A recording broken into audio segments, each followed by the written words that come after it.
Nos vemos tempranito hoy, señorito. Nos vamos tempranito hoy. Entonces, ¿qué cosa es la embriología? La embriología humana, bueno, la ciencia es una ciencia morfológica, es una ciencia que estudia el desarrollo del feto, del embrión, el feto de la especie humana.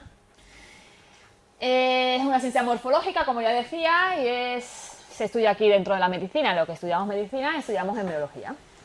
Comprende el estudio de todo el desarrollo del embarazo, desde la concepción, desde la fecundación, hasta la forma o hasta el final de cuando sucede lo que es el parto y el alumbramiento. Que dicho sea de paso, no es lo mismo parto que alumbramiento. Entonces, pero vamos a empezar a hablar primero de lo anterior, ¿no? De la ovulación y todo este proceso que va delante de la fecundación. Y es la ovulación. Ustedes tienen mucho que ver con la ovulación, con la osteopatía. Ustedes regulan, más o menos los ciclos menstruales, los trastornos menstruales que puede tener la mujer y la preparan incluso para cuando ellas quieran salir embarazada. Todo esto tienen que trabajar de una forma normal, una forma lo más natural posible y lo mejor posible para que se pueda llevar a cabo un embarazo lo mejor posible y para que simplemente la mujer pueda quedar embarazada. Si hay algún tipo de trastorno en este ciclo, que es la ovulación, en el ciclo ovulatorio, entonces tenemos como consecuencias mujeres que no salen en estado, mujeres que pierden bebés porque no funciona bien la ovulación. Y bueno, por eso es importante por lo menos saber qué cosa es la ovulación. Y la ovulación, lo que dice aquí más o menos, es el proceso es uno de los procesos del ciclo menstrual de la mujer en el cual el folículo ovárico se rompe y se libera. La ovulación no es más que la salida del óvulo, del ovocito, hacia el exterior del ovario. Por supuesto, delante de esto hay que formarse el ovocito. Y la ovulación comprende dos fases. Tiene una fase folicular, no es más que es la formación de folículos. No es más que la formación de estos folículos. Nosotros tenemos folículos remanentes. Nosotros cuando nacemos, las niñas, cuando nacen, ya tenemos dentro de nuestro todos los óvulos que vamos a ovular en un futuro. No se ovulan todos, no se llegan a ovular todos, pero nacemos con la cantidad de óvulos susceptibles a ovularse. Entonces, por eso es importante cuando el momento de salir embarazada. No es lo mismo una mujer que salga embarazada con 20 y pico de años, 28 años, algo así, que salir embarazada con 40 años. Porque el óvulo de una mujer de 40 años, ¿cuántos años tiene? 40 años. El óvulo de una mujer de 20 años tiene 20 años. Y una mujer con 40 años tiene 40 años. Por lo tanto, hay más probabilidades de problemas, de malformaciones, de problemas genéticos, porque el problema del ADN se transcribe mal, porque son ovocitos ya envejecidos. Entonces las transcripciones y las traducciones no se llevan a cabo como tienen que hacerse, ¿verdad? Entonces, pero bueno, hay una fase folicular que es importante porque es la formación del folículo, y en el folículo es donde va a estar contenido el óvulo, en el folículo. Esta fase folicular está, claro, controlada por la hipófisis que tenemos en el cerebro.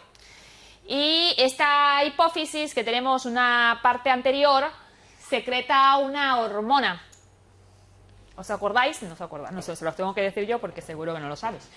Entonces, esta hormona es la FSH, es la hormona foliculoestimulante para hacer folículos, para formar folículos. Es la hormona folículoestimulante. Y a través de esta hormona folículoestimulante que va a través de la sangre y va a formar o a inducir o a activar la formación folicular.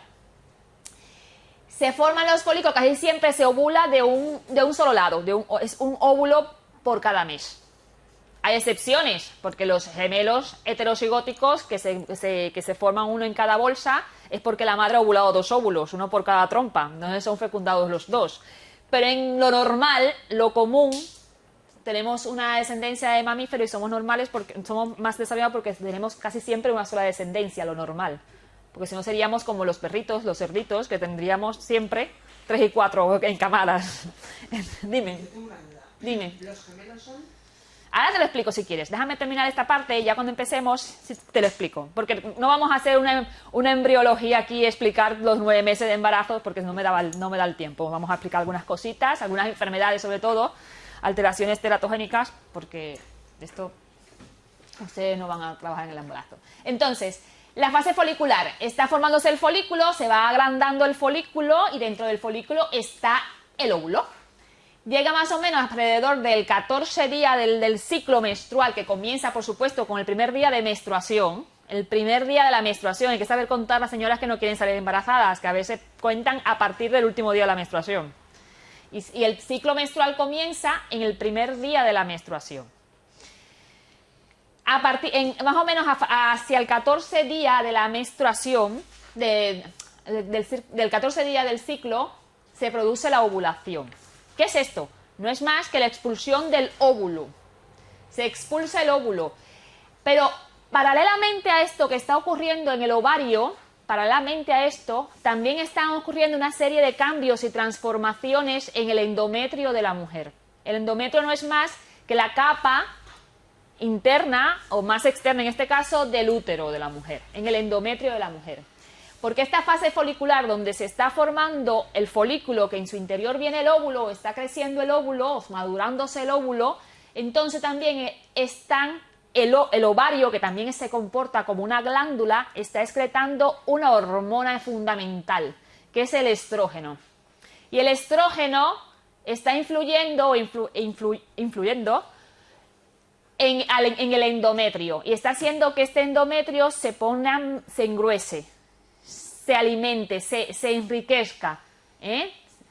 Esta es la función que está haciendo el estrógeno, que sus capas del endometrio se vayan haciendo más gruesas.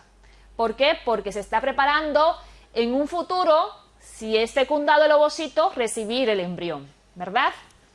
Entonces, esta fase folicular viene también con la excreción, como decir, la secreción de hormonas esteroideas por el ovario. Luego, cuando ocurre la ovulación, sale el óvulo hacia la cavidad abdominal y están muy cerca las fibras que se acercan a recoger las fibras de la trompa. Tenemos 2 trompas. No sé si ustedes sabéis cómo está constituido el cuerpo, el sistema reproductor femenino. Eso también tengo que pensar. Que ustedes saben cómo está constituido el sistema reproductor femenino. Y está constituido por los genitales externos y los genitales internos. Y los genitales internos, que es lo que estamos hablando, son los ovarios, las trompas, que son unos tubos de más o menos 10 centímetros, que presentan son bilaterales, es decir, que son 2, son bilaterales, y tienen en su punta, en su extremo libre, unas fimbrias, que son como unos hilos que van a captar al ovocito, al óvulo, cuando salen a lo que es la cavidad abdominal. Lo captan y lo transportan a través del interior de ellos, a través de unos cilios que presentan. El ovocito es inmóvil, no puede, como el espermatozoide, trasladarse. Este es inmóvil, este es trasladado a través de la trompa por los movimientos tubáricos y por los cilios que presenta el interior de la mucosa de la trompa. Entonces, luego que sale el ovocito hacia el exterior, entonces se queda el folículo vacío y comienza la otra fase, que es la fase lútea. Y esta fase se desarrolla el cuerpo lúteo, que es como se llama esto, a través de otra hormona que se sintetiza en el adenohipófisis, que es la hormona luteínica o la hormona luteinizante. A ver, yo estoy hablando porque se lo estoy diciendo, pero no para que ustedes se lo aprendan de memoria. Pero bueno, hay una hormona luteinizante que forma el cuerpo lúteo. Y este cuerpo lúteo dice, ¿esta cosa qué? Que esto es lo que queda de cuando salió el óvulo. No, esto es importante porque este cuerpo lúteo, así como el folículo, en la fase folicular se secretaba estrógenos, en la fase lútea el mismo folículo o el cuerpo lúteo secreta entonces progesterona. Y la progesterona entonces va a ir también a actuar sobre el endometrio. Y el endometrio entonces va a aumentar su grosor más todavía, se va a tornar más secretor, los vasos sanguíneos que están en el endometrio se van a ensanchar, se van a poner más tortuosos para que el embrión cuando llegue, o el ovocito cuando llegue fecundado, el cigoto, cuando llegue, entonces tenga todas las condiciones idóneas para implantarse. Si esto no ocurriera así, entonces no existe la implantación y entonces no están las cosas idóneas y tenemos los abortos que podemos tener. Entonces ya más o menos a los 28 días del ciclo aparece entonces la menstruación en el caso de que no sea fecundado el ovocito. Si no es fecundado, entonces el ovocito llega hasta el útero y se desprende entonces junto con la mucosa del endometrio en forma de menstruación saliendo por a través del útero, del orificio externo, de la vagina hacia el exterior en forma de regla. A los 28 días. ¿Que esto cambia? Sí. Hay mujeres que menstruan antes, otras menstruan después, otra le dura más, otra le dura menos. Es cambiable. Pero bueno, lo normal, lo más común es esto, estándar. Esto es lo mismo, los cuerpos lúteo, el cuerpo albicans, son unas transformaciones del cuerpo lúteo. El cuerpo lúteo, luego el cuerpo albicans, blanco. Las fibras uterinas, la liberación del óvulo. Este es el folículo, viene desde aquí, Esto funciona así, desde aquí. Esto no tiene mucho. Desde aquí. Los folículos primordiales que tenemos empiezan a crecer, uno comienza a crecer y este es el óvulo. Esto que está aquí pequeñito es el óvulo. Si ustedes ven una ecografía, ven una imagen grande, ecogénica, transparente casi. Lo único que ves son la pared y entonces son los folículos, porque esto casi ni se ve. Se rompe hacia el exterior y aquí están las trompas. Ahí están las fimbrias de las trompas, la fimbria de la trompa uterina. Luego el cuerpo lúteo y luego se cae la menstruación. Estas son una foto de la ovulación.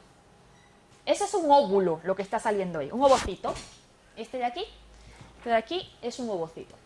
Este es el folículo. Y este es el ovocito que está saliendo. Y lo que está atrás es el ovario grande. Esto es una pantalla, una cámara que se mete. Y este es el ovocito. Esto es en el momento de salida del ovocito. Son unas fotos. Esto por curiosidad, el moco cervical. El moco cervical no es mal, tenemos un moco que es normal en el cervix. El cervix es en el cuello uterino. Bueno, que existen variaciones del moco cervical de acuerdo en el momento del ciclo menstrual en que estemos. Este es el caso de que el moco es cuando tiene una consistencia clara, brillante y cuando es muy elástico. Mira el elástico que le frotas y forma como un cordón, un cordel. Esto quiere decir que el periodo de ovulación está muy próximo. Así que cuidadín con las que no quieran salir en estado porque posiblemente se acerca la ovulación. Si por el contrario el moco es viscoso, es blanco, es oscuro, no se forma ese cordoncito que se forma, entonces no hay problema, no hay riesgo de quedar embarazada. Pero si se forma esa cosita, sí. Bueno, esas son las dos células, los dos gametos, el masculino y el femenino. Vemos lo grande que es el óvulo en comparación. Bueno, ahí está una foto ampliada, pero el óvulo es mucho, mucho más grande que el espermatozoide. Está compuesto el espermatozoide por una cabeza, porque donde tiene el núcleo, donde lleva su información genética con sus 23 cromosomas, un número haploide de cromosomas, y tiene esta parte de aquí que es donde se encuentran las mitocondrias. Aquí es donde se encuentran las mitocondrias, aquí. Y esta es la cola. Entonces, para poder trasladarse. Sin embargo, veis el óvulo, que también tiene su núcleo grande, es redondo, es inmóvil, y tiene por de fuera una corona, que es la corona radiada, parece un sol, que es la que lo protege, con células protectoras.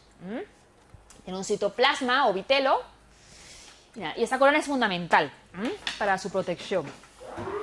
Uy. Saldrá ahí. Entonces, aquí mismo, estas son las características, que el ovocito es más grande que el espermatozoide, que tiene un vitelo. El vitelo tiene una reserva nutritiva para mantenerlo vivo. No tiene movimiento, sirve solo una de cada célula germinal y se produce en el ovario. Y el espermatozoide es pequeño en comparación al ovocito. No tiene reservas nutritivas. El pobre con la lengua aquí afuera, tratando de llegar al óvulo, pero está el pobre muy mal. No tiene reservas nutritivas, se mueve por medio de un flagelo y sirven 4 de cada célula germinal y se produce en el testículo. Millones de espermatozoides se eyacula. Y todos van a... Bueno, la característica del espermatozoide, aquí está mejor. Posee información genética en la cabeza. En el cuello están las mitocondrias, que producen energía para el movimiento, y en la cola es una estructura de látigo que genera la propulsión. Ellos mueven la cola de esta forma, no es así. Ellos mueven la cola de forma de hélice, como para propulsarse. En un medio líquido tendría que ser. Tienen todo lo que tiene que tener, mitocondrias, centriolos, núcleos, todo lo que tiene una célula normal. Pero es en este caso, espermatozoides. ¿Qué es la fecundación entonces?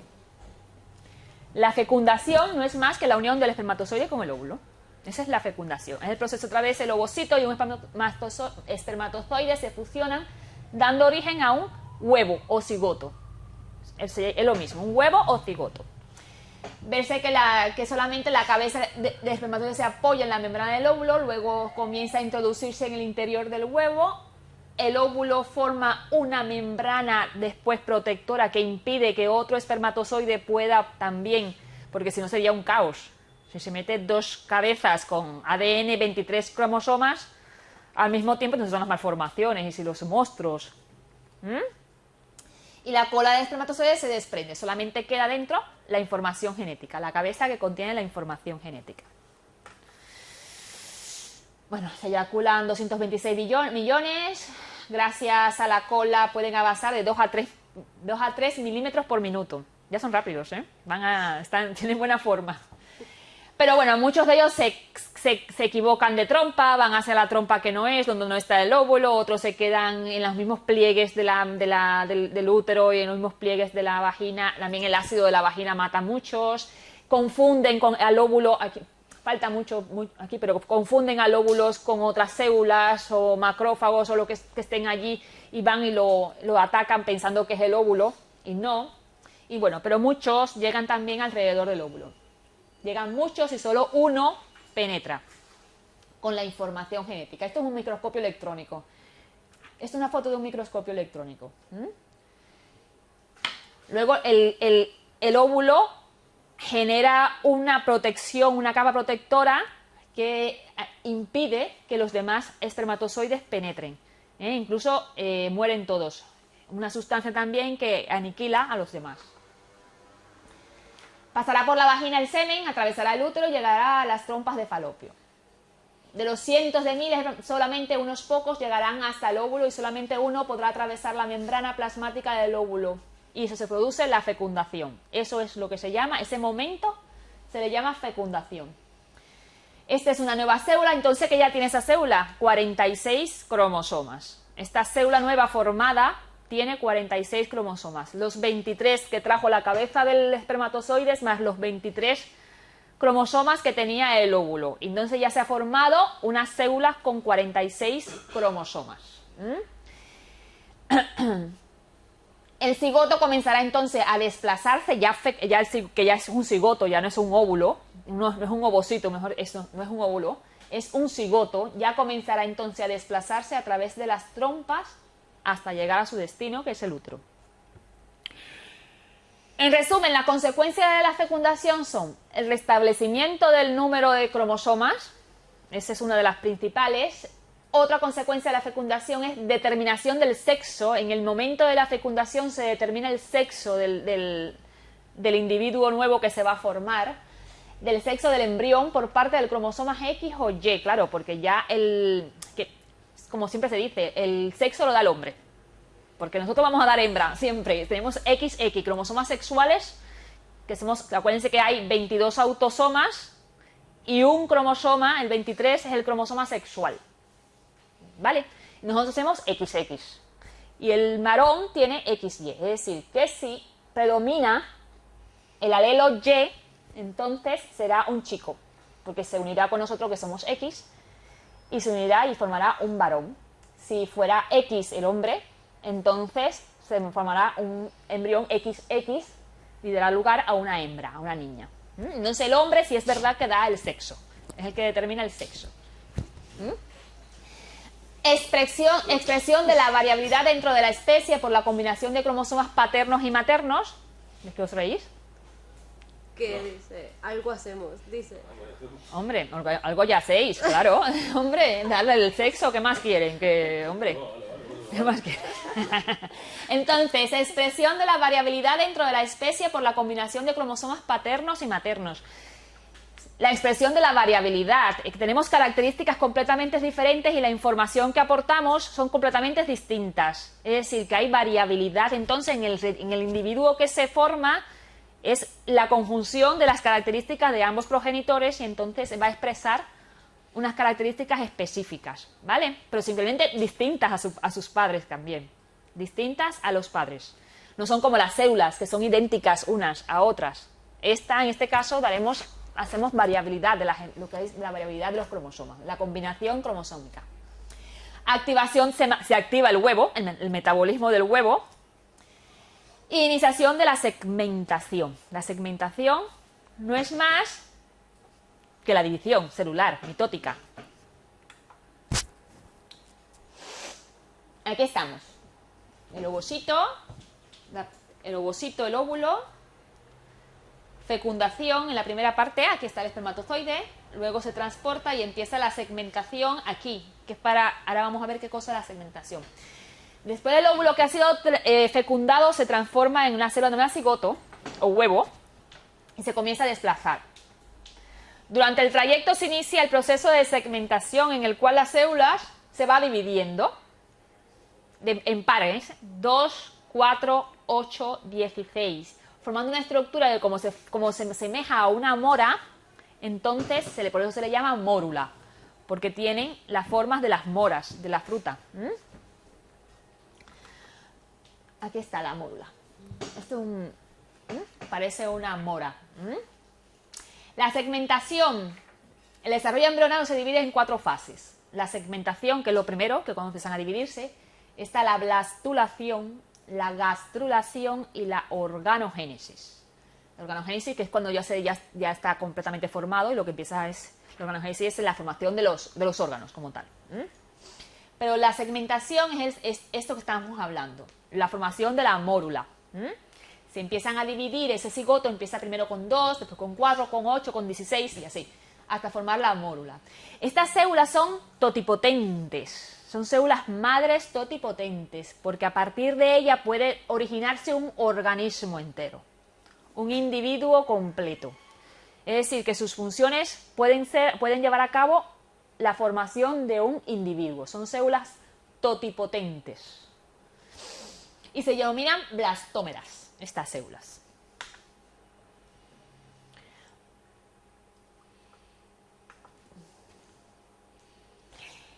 Esta mórula, que está llena de células ya y tiene numerosas células, entonces empieza a aparecer una cavidad en el interior de ella. En el interior de ella empieza a salir una cavidad y esta cavidad se empieza a llenar de líquido. La blastulación, que es otra fase.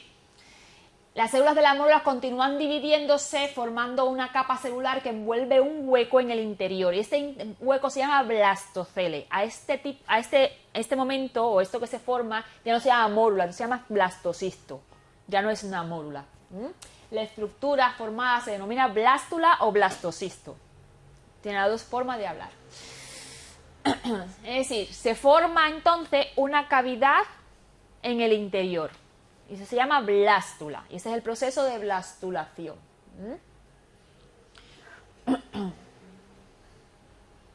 Es decir, que la diferencia con la mórula es que la mórula es una masa, ¿no? Es una masa que tiene una textura, una masa esférica maciza, ¿verdad? La mórula.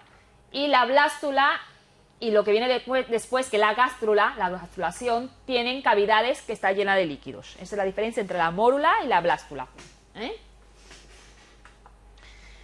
Y bueno, la gastrulación es muy importante, porque la gastrulación aquí aparece, el problema que aparecen es las 3 capas de embrionarias. En la gastrulación aparece lo que se llama las 3 capas, el mesodermo, el ectodermo y el endodermo, donde se van a derivar todas las estructuras del futuro bebé. La gastrulación es que la blástula continúa dividiéndose y creciendo también y origina la gástrula. Y la cavidad interior, esta cavidad que siempre ha estado desde la blástula, se va a denominar arquenterón. Para estudio independiente, que eso no hay que aprenderse de memoria. Simplemente imaginarse en su cabeza esta mórula que venía desde el principio, cuando se fecundó, que la mórula es varias células, que era maciza, y luego se apareció una ocasidad en el medio, y que ahora se llama blástula, y que esa blástula, con ese huequito en el medio, que está lleno de líquido, entonces empezó a crecer, y ese hueco también sigue creciendo, y empieza y la capa interior entonces el arquenterón, que es lo que se va a convertir en el futuro endodermo, la parte de adentro. Las células que tapizan el arquenterón pertenecen a la hoja embrionaria denominada endodermo, y la de afuera es el ectodermo. El ectodermo será esto, y el endodermo de adentro. Endo, interior; ecto, exterior. Y esta parte de aquí va a ser el mesodermo, que todavía se está funcionando, pero hace falta que migren células para que se formen. La gastrulación es uno de los periodos más importantes y más decisivos, porque en la gastrulación, que ocurre hacia más o menos la tercera semana de desarrollo embrionario, fíjense, tercera semana, no ha llegado ni al mes todavía, tercera semanita del desarrollo embrionario, es cuando se forma el disco, lo que se llama, las tres capas se llama disco trilaminar, porque en este momento no hay feto, no está plegado todavía, es una estructura plana, no se llama disco, y está formado por tres capas: el ectodermo, el endodermo y el mesodermo. Y a partir de esas capas es importante porque se van a formar diferentes estructuras. Y una de las estructuras más importantes en este periodo de la tercera semana que empieza a formarse es lo que se llama notocorda. La notocorda, no sé si vendrá ahora. Esto vamos a dar. Espérate. Vamos a hablar de otra cosa. La notocorda vamos a hablar ahora, voy a hablarlo después, porque ahora vamos a ver lo general y luego me voy a poner porque me importa que ustedes sepan por qué es importante el desarrollo del sistema nervioso. Y entonces me gustaría que más o menos que ustedes vieran lo del sistema nervioso. Entonces, aquí tenemos la segmentación que habíamos dicho, la balanculación y la gastrulación. Luego haremos hincapié en esta parte, en la gastrulación. Y la otra parte del sistema embrionario o del desarrollo embrionario es la organogénesis, que es la formación de los órganos, a partir de esas tres capas que se formaron en la fase anterior, en la gastrulación. Del mesodermo, del ectodermo y el endodermo empieza a formarse en órganos a partir de esas capas. ¿Por qué? Porque se empiezan a diferenciar las células embrionarias que tenemos ahí, que son células, mayoría células madre, multipotentes, totipotentes ya no, porque totipotentes es cuando estaba al principio. Pero esas células ya se empiezan a activar y empiezan a migrar hacia ciertos sitios y empiezan a formar los órganos. En el humano se inicia a los 15 días después de la fecundación. Fíjense qué temprano, La formación de órganos comienza en los 15 días de la fecundación. Ya al término del segundo mes se han formado todos los órganos del niño o del feto. Al término del segundo mes, cuando todavía la mujer no exhibe ni tripita. Al término del segundo mes ya se han formado todos los fetos. Por eso es importante en el primer trimestre del embarazo tener mucho cuidado. Bueno, se tiene que tener cuidado durante todo el embarazo, pero especialmente en estos momentos en que es tan crítico, porque es un momento crítico en la formación, crítico en el sentido de que se están formando tantas estructuras que cualquier cosa ambiental o exógena o interna, porque la madre se puede enfermar, pueden influir de forma determinante en el desarrollo futuro del feto, en un posible aborto o una enfermedad congénita o grave que traigan como consecuencia incluso el fallecimiento del bebé o unas secuelas de por vida. En la organogénesis tenemos el ectodermo, la formación de órganos a partir de las capas, ¿no? Ectodermo, mesodermo y endodermo. Ectodermo es la superficial, endodermo la profunda y el mesodermo la que está en el centro.